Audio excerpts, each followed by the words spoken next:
Bienvenue, on est en direct ici de la salle Antares à quelques jours de Noël. On a un beau cadeau pour vous pour ce troisième rendez-vous de Basket Live. Après Wilfried Diégueté et Antoine Eyto, c'est Youssouf Affal qui est notre invité. 30 minutes de direct sur Facebook, 30 minutes au cours desquelles vous allez pouvoir lui poser toutes vos questions dans les commentaires. On les attend dès à présent. Et puis, comme on est à quelques jours de Noël, on a d'abord revêti nos plus beaux bonnets. Et puis, surtout, on a un cadeau exceptionnel pour vous parce qu'on est... Vous l'avez sans doute déjà remarqué, dans le vestiaire du MSB, un lieu d'habitude évidemment interdit au public. Et on a le plaisir ce soir de vous faire découvrir cet endroit où les joueurs se retrouvent avant les matchs, à la mi-temps et puis après les matchs. Et donc, on est tout simplement assis là où tu t'assois d'habitude. Youssoufa, bonsoir. Bonsoir. Alors voilà, lieu exceptionnel ici. C'est votre intimité en fait aux joueurs. C'est un endroit où seul vous, en théorie, normalement, avez le droit de pénétrer avec le coach. Exactement, c'est vraiment intime, c'est un lieu intime.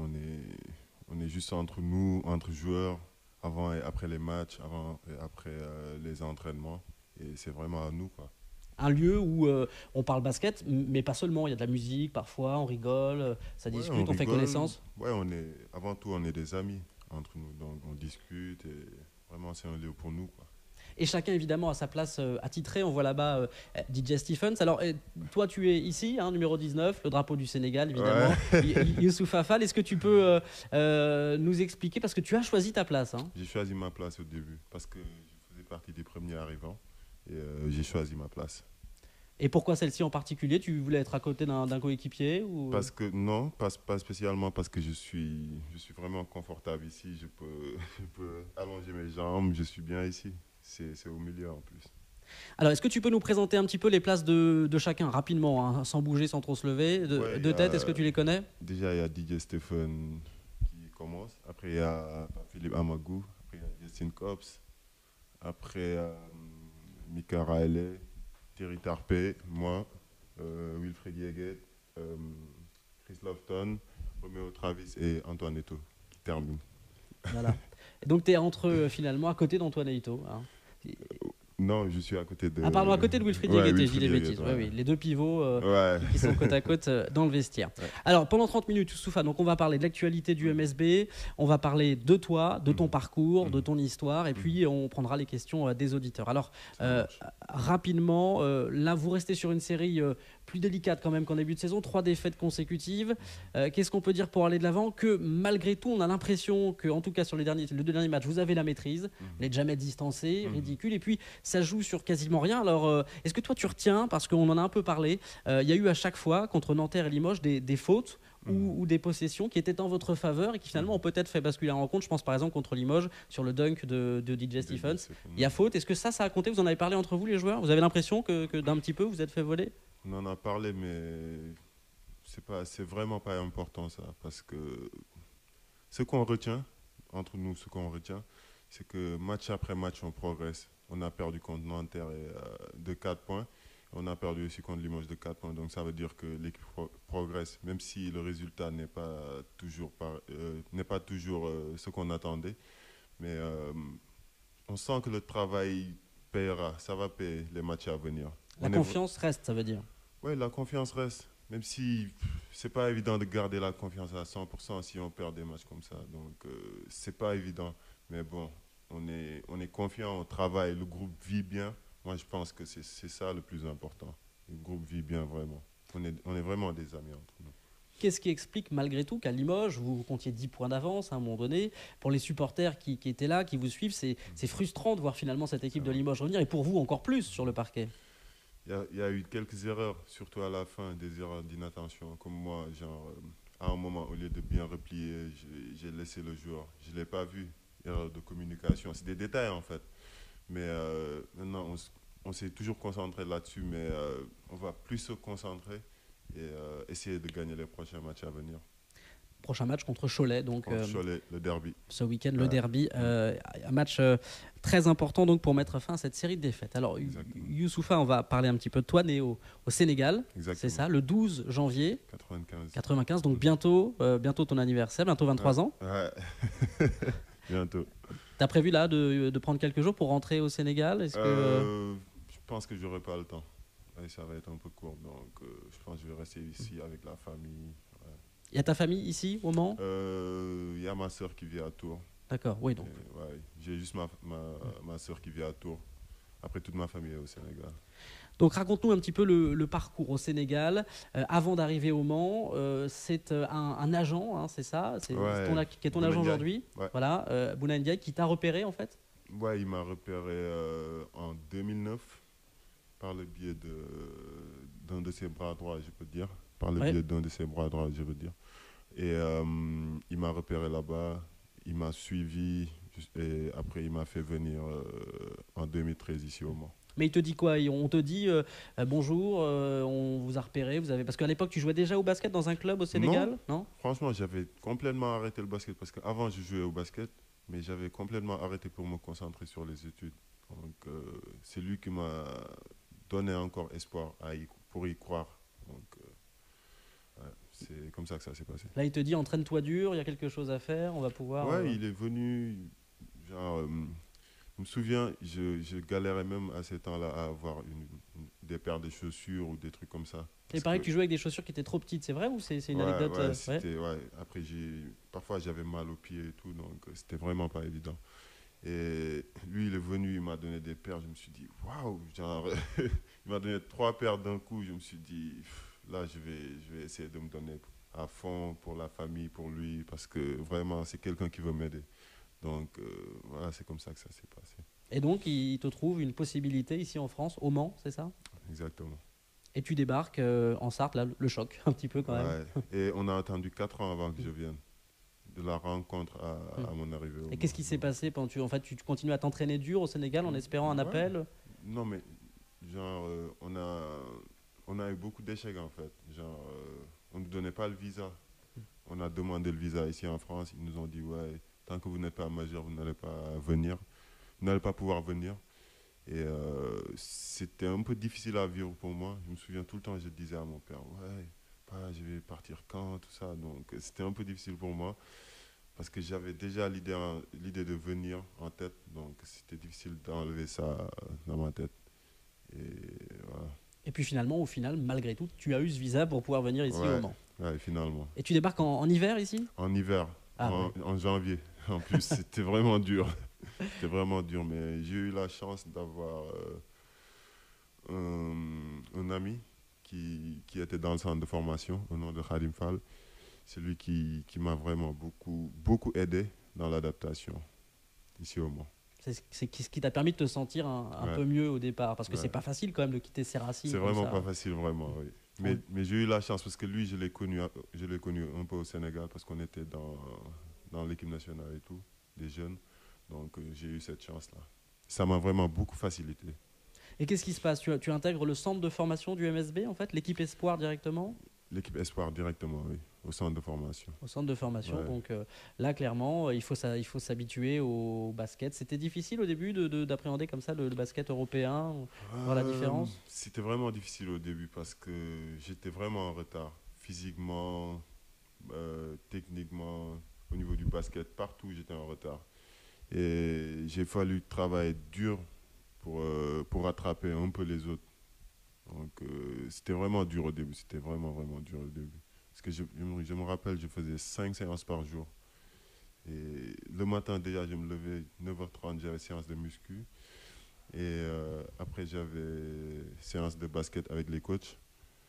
Après, à 14h, je mangeais. À 14h, j'ai enchaîné avec une séance de boxe. Après, je revenais à la salle pour la séance de l'équipe Espoir. Et après ça,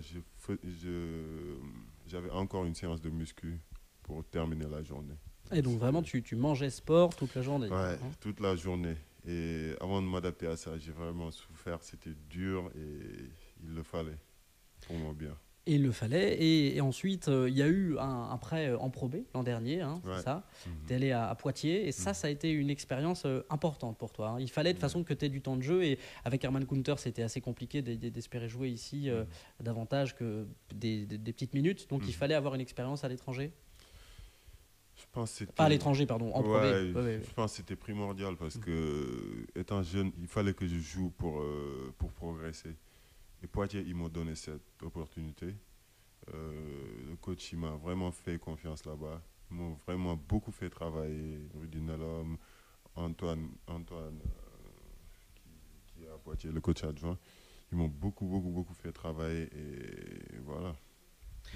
Basket Live, troisième rendez-vous après Wilfried Diégueté et Antoine Aito. C'est Youssouf Affal, le numéro 19 du MSB, qui est notre invité. Vous posez évidemment vos questions. Pab te demande, Youssoufa, quels sont tes objectifs de la saison? Alors j'imagine équipe et personnel. Personnellement, je dirais pour l'équipe. Parce que personnellement, je regarde pas les stats, des trucs comme ça. Et pour l'équipe, franchement, j'aimerais bien au moins gagner un titre avec l'équipe. Championnat, c'est mieux. C'est mieux, mais on donnera tout pour gagner quelque chose, vraiment. Alors, on donnera tout, vraiment. Tu disais, je ne regarde pas les stats, mais moi je les ai regardés un peu pour toi, tes stats depuis le début de la saison. 13 matchs, 11 points de moyenne, 7 rebonds en Pro A. C'est pas mal quand même. Ouais, mais c'est pas important. Pour moi, c'est vraiment pas important. C'est vraiment les victoires qui sont importantes pour moi. Vraiment, à la fin du match, tu ne demandes pas la feuille de stats pour voir ce que tu as fait, ton évaluation, non? Non, jamais. Non. C'est pas important pour moi. C'est pas important. Ça permet peut-être de voir aussi que tu progresses, tu fais mieux. Ouais, mais quand l'équipe gagne, genre moi, franchement, je pense que genre quand l'équipe gagne et quand j'y participe, je dois le savoir moi-même. Donc, j'ai pas besoin des feuilles de stats pour voir si j'ai progressé ou pas. Ouais. Alors, mais malgré tout, ces bonnes statistiques, ça t'a permis d'intégrer le groupe France pour les qualifications, là, en ce moment. Et alors, en fait, tu devais choisir, c'est ça, hein, entre le Sénégal et la France, et tu as opté pour la France. Là, au fait, le truc, c'est un peu compliqué. J'aurais préféré qu'on attende que tout se règle avant d'en parler. D'accord. Ouais. Pour l'instant, on ne va pas en parler, mais en tout cas, c'est plutôt, j'imagine, glorifiant de se dire que ça y est, on fait appel à moi pour jouer peut-être en équipe de France. Franchement, voilà. Oui, c'est un honneur, quoi. Ouais, c'est un honneur, mais bon. Là, c'est un peu en stand-by. J'aimerais bien qu'on en parle quand ça sera fait. On en parlera une autre fois, un petit peu plus tard. Ça marche. Marc nous demande, Youssoufa, quels sont à ton avis tes points forts et tes points faibles sur lesquels tu dois travailler encore? Mes points forts, je dirais, je suis déjà grand, la taille, ça peut être un avantage sur le terrain. Et j'ai un peu de force, je peux dire. Et ce que je dois travailler, c'est mes tirs, mes lancers francs, mes tirs pour élargir un peu plus mon jeu, pour être inarrêtable. Ah, être inarrêtable. Ouais. Si j'ai un bon shoot, franchement, je pense que je peux être inarrêtable. Les lancers francs, c'est vrai que c'est un peu difficile. Je crois que tu travailles beaucoup quand même là-dessus. Je travaille beaucoup avec les coachs ici. Ça va venir. Qu'est-ce qui est le plus difficile dans les lancers pour toi? Est-ce que c'est la pression du coup qui te rend difficile, ou non, c'est la technique? Non, même pas, parce que j'ai jamais shooté de la sorte comme je shoot cette année. J'ai jamais shooté comme ça. Donc, je suis quelqu'un genre mon shoot change souvent. Donc il faut que je réussisse avec les coachs à stabiliser ça. Et je pense que je suis sur la bonne voie. Je travaille avec les coachs et ça va venir. Parce que contre Limoges, j'ai l'impression qu'à un moment donné, tu as changé ton shoot par rapport à d'habitude au match précédent. Ouais, j'ai changé parce que je pense que d'habitude, c'est pas la bonne gestuelle. Donc on y travaille avec les coachs et ça va passer. Ça va venir. Et tu te dis aussi que peut-être les autres équipes se disent on va faire faute sur lui pour qu'il ait des lancers. Et moi, c'est ce qu'ils ont fait. Après, j'ai fait 50%, je pense. C'est pas top, mais c'est en bonne voie. Voilà. En tout cas, tu as l'ambition d'améliorer ce point-là. Exactement. Alors Damien qui nous demande, on va en parler un peu des États-Unis tout à l'heure, mais quel club tu préfères aux USA en NBA? J'aime bien les Cavs. J'aime bien les Cavs. Avec LeBron James, j'aime bien les Cavs. Ils ont perdu cette nuit. Ils ont perdu, mais bon, c'est la saison régulière, donc c'est vraiment pas important. Je pense qu'ils vont terminer premier et après ils vont rencontrer Golden State Warriors en finale. Donc après on verra. Donc toi, tu restes confiant pour une victoire? Je reste confiant, oui. Ils vont gagner cette année le championnat, la NBA. Alors, tu parlais un petit peu de tes atouts, évidemment. On s'est demandé un petit peu avant si tu n'en avais pas marre qu'on te parle tout le temps de ta taille, parce que c'est vrai qu'on te fait tout le temps des Ouais. remarques de choses. Est-ce qu'on lui en parle ou pas? Et puis finalement, on peut pas quand même, malgré tout, y passer. Mais c'est vrai que partout où tu vas, les remarques, parfois le regard des autres, est-ce que c'est quelque chose à laquelle maintenant tu es habitué? Au début, je vivais ça vraiment mal en grandissant parce que je grandissais, quoi. Je vivais ça vraiment mal au début. Mais plus j'avance et plus j'ai l'habitude maintenant. J'ai l'habitude des remarques, je calcule pas trop. Parce que ça veut dire que tu as toujours été hors norme comme ça au-dessus à ton âge. Est-ce que tu as un petit point Euh, de repère pour nous dire peut-être j'ai grandi progressivement, je peux dire. J'ai grandi progressivement. à 10 ans, 15 ans, combien tu mesurais déjà Déjà 2 mètres, hein, Mm. c'est sûr. Mm. Et je pense que j'ai grandi progressivement. Et là, 2 m 21 ou 22? Parce qu'on entend les deux. Alors du Ah, coup, c'est pareil, hein, 21. 1 mm, ça peut C'est compter. pareil, si on me mesure avec mes chaussures, je Mm. fais 2,24 m. Donc, Ah ouais. ouais, Donc sur le terrain, plus grand. Et presque ouais. 3 mètres lorsque tu lèves les bras, c'est ça, hein. Ouais, je pense, oui. Oui. Et, Je me souviens pas, mais je pense que c'est ça. et les pointures, 51 et demi, 50, ouais, 52. 52. Ouais. 52. Et alors, Pour jouer au basket. c'est sur mesure tes chaussures, du coup, comment ça se passe? Ouais, mais maintenant, c'est plus difficile de trouver des chaussures parce que tout le monde en fait sur Internet. Mm. Ouais, je peux en trouver là-bas, donc c'est pas difficile. Et tu dirais que globalement, évidemment, pour jouer au basket, c'est plutôt un avantage, mais parfois, dans les petites choses du quotidien, malgré tout, ça t'handicape? Ah, dans beaucoup de choses, hein. C'est un avantage sur un terrain de basket, mais dans la vie quotidienne, tout le temps, je suis obligé de me baisser en passant, en passant au niveau des portes et tout. C'est pas évident, ça. C'est c'est vraiment un inconvénient. Ouais. Même pour te regarder dans le miroir, j'imagine. Ouais, ouais. Il y a beaucoup d'inconvénients.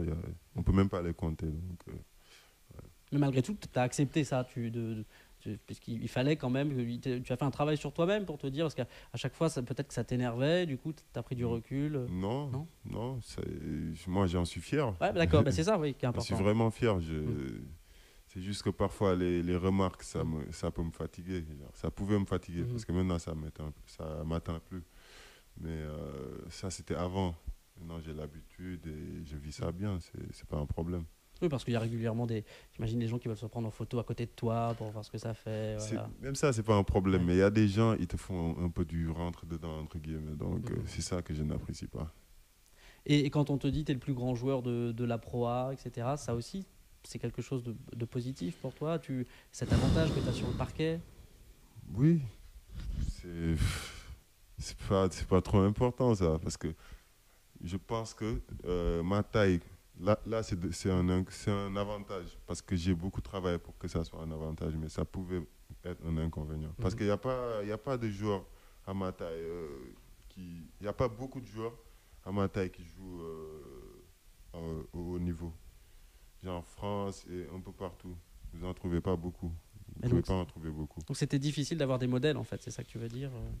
Non, c'est pas. Non, non, même pas. Mais il y a pas beaucoup de joueurs Mhm. de 2,20 m, de plus de 2,20 m qui jouent au basket. Mhm. Vous pouvez en citer, mais il y en a pas beaucoup. Et qui saute le plus haut finalement entre DJ Stephens et toi du coup? Mais DJ, DJ, c'est DJ, c'est DJ. Ouais. Il paraît que tu passes le permis de conduire. Raconte-nous. Alors, c'est ton ambition, tu l'as fixé dans tes objectifs de 2017 ou maintenant 2018 alors? 2018. 2018. Non, mais 2018 parce que je l'ai raté 2 fois à Poitiers et je vais essayer de l'avoir en 2018 ici au Mans. Ouais, c'est important. C'est plus facile en plus au Mans qu'à Poitiers, non? Je sais pas. Je sais pas. Et qu'est-ce qui fait que tu l'as raté, le permis? Bah, des erreurs. T'as écrasé personne, non, ça va. Non. Non, mais peut-être c'est des erreurs d'inattention, je pense. Après, je me suis donné les moyens et après je l'ai pas eu, c'est comme ça. Mais je me suis donné les moyens, je l'ai passé 2 fois et après j'ai pas eu le temps parce que je suis parti aux États-Unis. C'est pour ça que je l'ai pas passé pour une troisième fois. Et voilà, cette année, en 2018, C'est bon, c'est fait. Ouais, je vais essayer, mais c'est pas encore fait. On verra bien. Il y a Clémence qui revient sur le match de Nanterre et qui nous dit que tu semblais frustré à l'issue de cette rencontre. Elle te demande les raisons, elle te demande pourquoi. Parce qu'on a perdu. J'aime pas la défaite. C'est juste ça. Même si j'avais fait 50 points, 25 rebonds, on a perdu. Je pense pour moi, c'est le plus important. Si on gagne, je suis content. Même si je fais rien sur le terrain, je suis content parce que c'est pour l'équipe. C'est pour le bien de l'équipe. Et comme on a perdu, je suis frustré. J'aime pas la défaite. Et alors, on va passer à... D'habitude, avec Antoine et avec Wilfried, on s'était dit, on va faire une interview 2 ou 3 points, en fait. 2 ou 3 points importants de ta vie personnelle, etc. Là, on a changé, on a fait une interview grand ou petit, en fait, pour toi. Par exemple, si je te dis des petits plaisirs de la vie, des petits plaisirs de la vie au quotidien que tu aimes faire.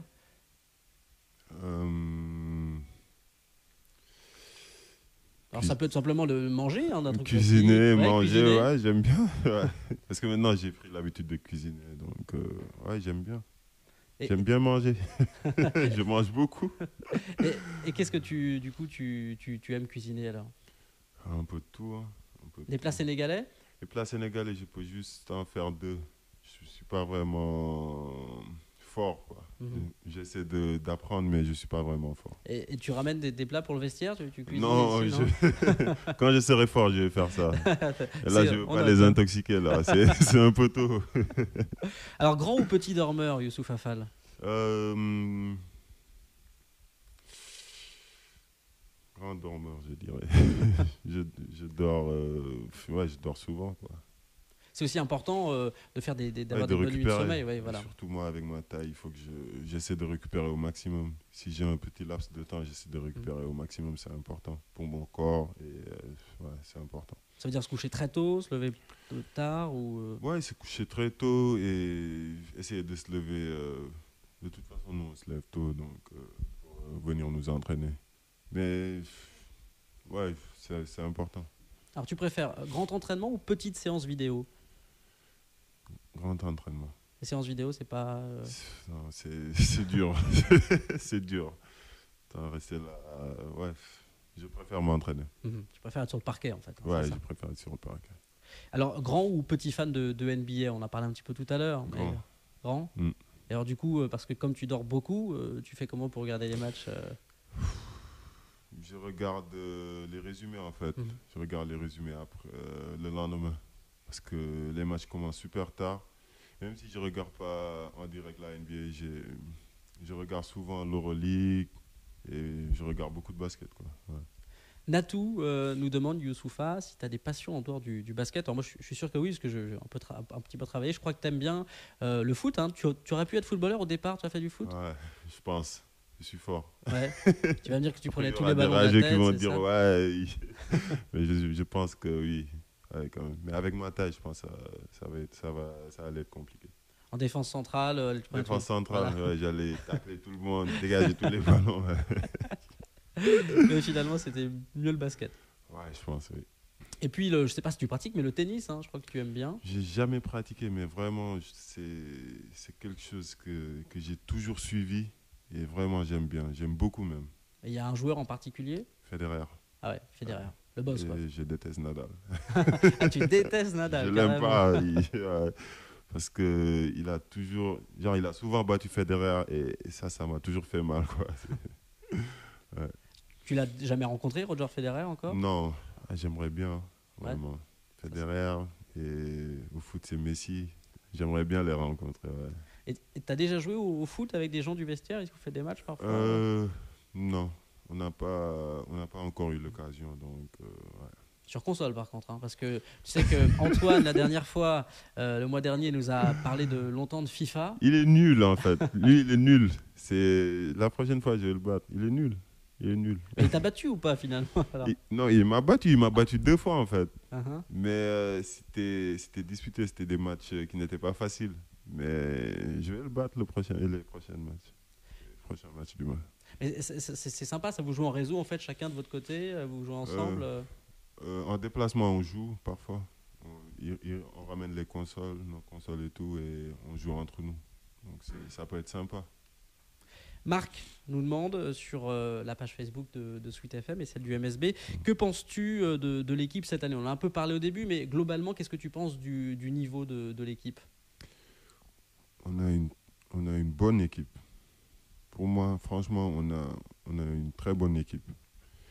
Et c'est juste que là, on est sur une mauvaise passe.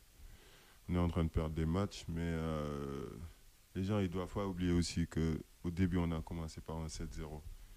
Et je suis confiant. Je suis confiant et je suis optimiste. Et je pense qu'on va aller loin. Par rapport à Monaco, par exemple, par rapport à l'Asvel, vous vous situez où, à ton avis? Je ne sais pas exactement, mais... Monaco, vous y avez gagné, Monaco, déjà. Oui, on a gagné contre Monaco, on a gagné contre Strasbourg. Après aussi, on a perdu contre des petites équipes. En fait, dans le championnat, il y a pas de logique, en fait. Et je pense que on peut aller loin. On peut aller loin. Et on travaille pour, donc... ouais.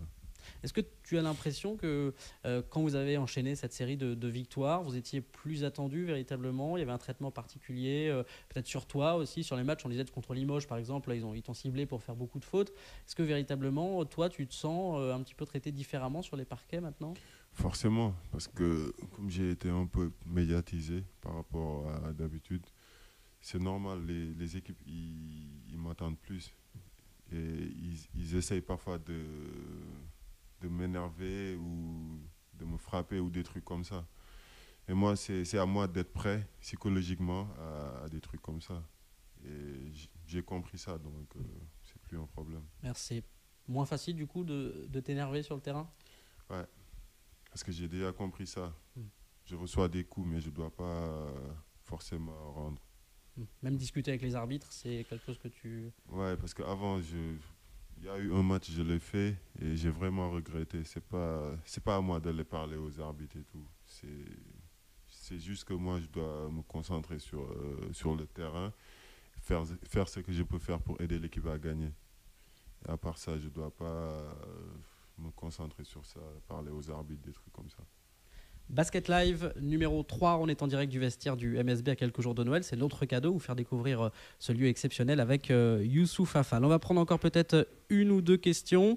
Et puis, alors, il n'y aura pas le challenge habituel ou dos au panier parce que, on va dire, Antoine Aïto en avait mis 2, mais tu ne voulais pas le ridiculiser parce que tu... Je voulais pas les ridiculiser. Antoine, je voulais pas te ridiculiser. Voilà. Mais t'inquiète, on se connaît.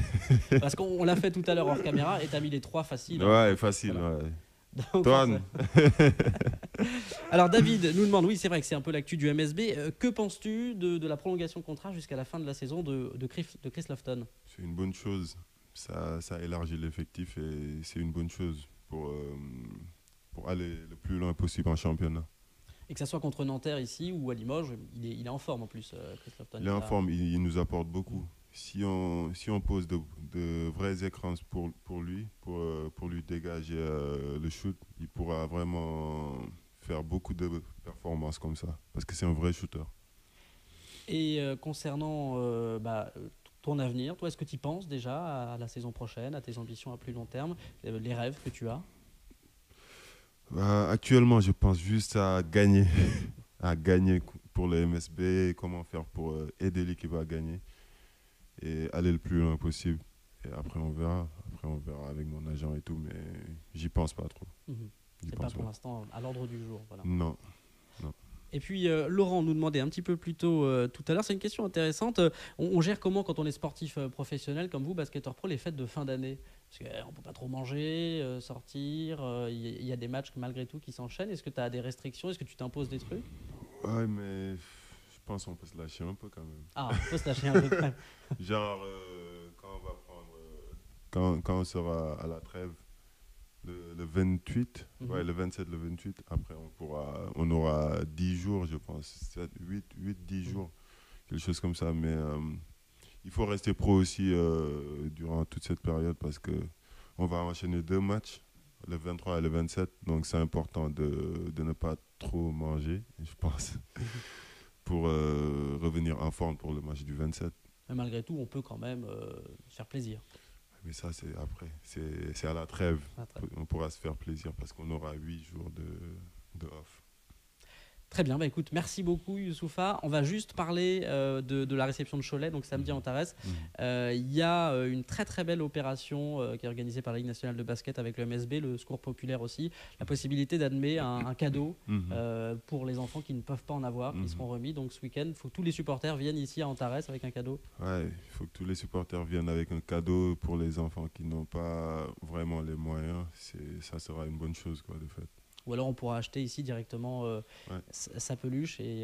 Exactement. Voilà. Exactement. Et je sais que les Manceaux, ils vont faire ça, c'est sûr.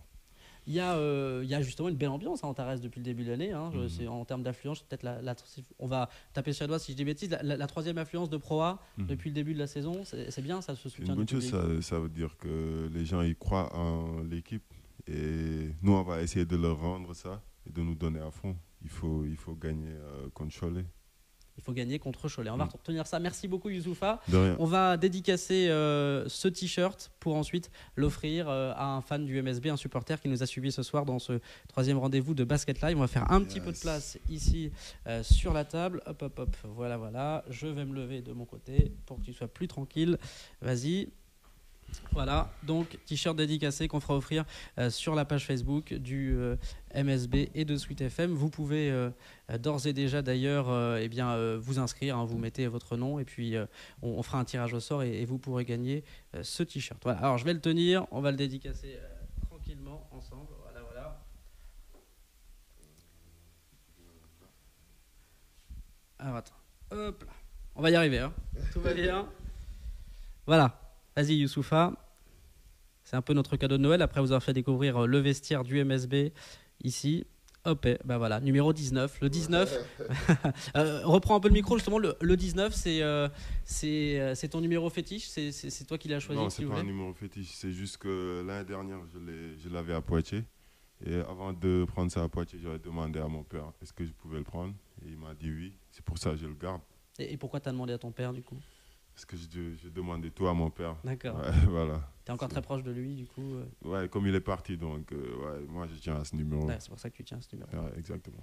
D'accord, bah écoute, merci beaucoup Youssoupha, bon match contre Cholet. Merci beaucoup. Voilà pour ce troisième numéro de Basket Live. On se retrouvera évidemment en 2018 avec un nouveau joueur du MSB et puis peut-être, qui sait, dans un nouveau lieu pour vous faire découvrir donc l'envers du décor. Très bonne soirée à tous.